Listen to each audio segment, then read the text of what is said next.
Kung gusto niyong malaman kung paano ginawa tong look na to, then please keep on watching.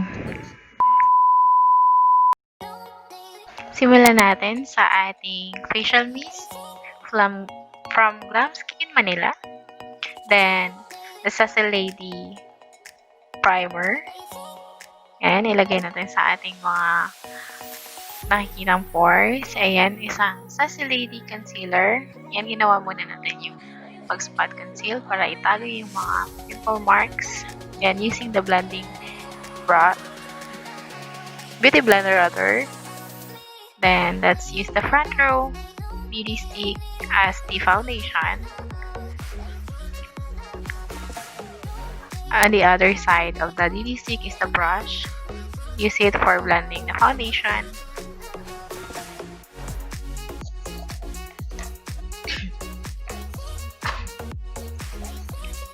And for the concealer, I used the Maybelline Fit Me Concealer in this shade Sand. Yan, nilagay lang natin sa ating mga gustong i-highlight and i-blend using the beauty blender.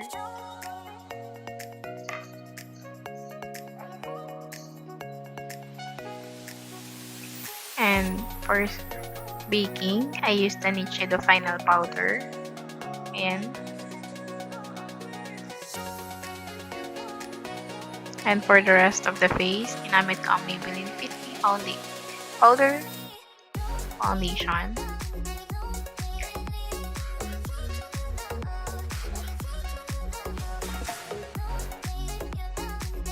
And for my eyebrows, ayan, brush ko muna at gumamit ako ng isang eyebrow pencil rather. Ayan, sorry.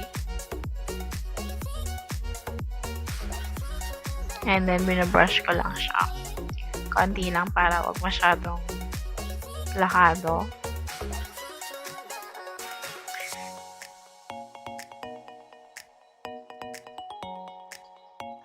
Nilagyan ko ng concealer yung aking mata. And, yan, blending with my fingers and set it with a powder, any powder you have. And, let's proceed to the eyeshadow. Yan, ginamit ko yung Femrosa palette. Yan, I use this shade para ilagay sa aking crease. Yan, blend mo lang. And the other eyes.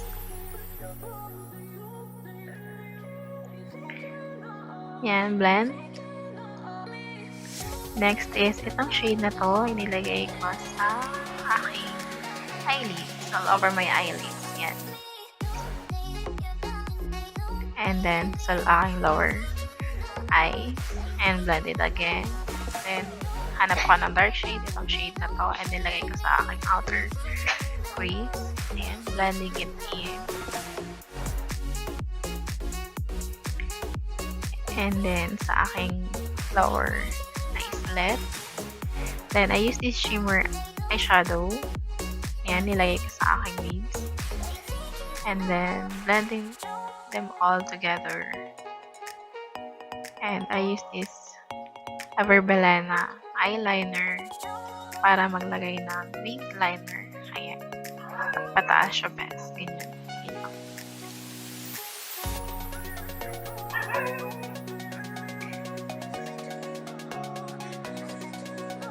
And then, yan. Kinurl ko na using my eye curler and mascara from Maybelline. Then, sa aking lower lash. And, ginawa ko yung dalawang shade ng eyeshadow. Nilagay ko sa aking lower lash lines. And then, using the eyebrow pencil block. Yan, pa. And, inalis ko na yung mga natitirang powder.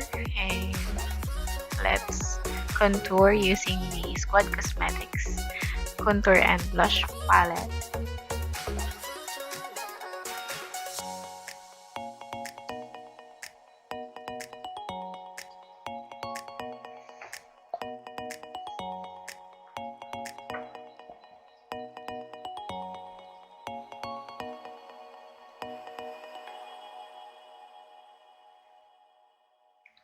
Then, same palette and then ako kumuha ng pang blush. Yan. Para makatipid-tipid, diba?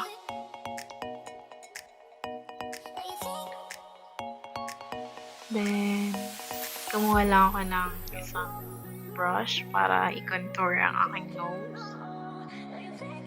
Yan.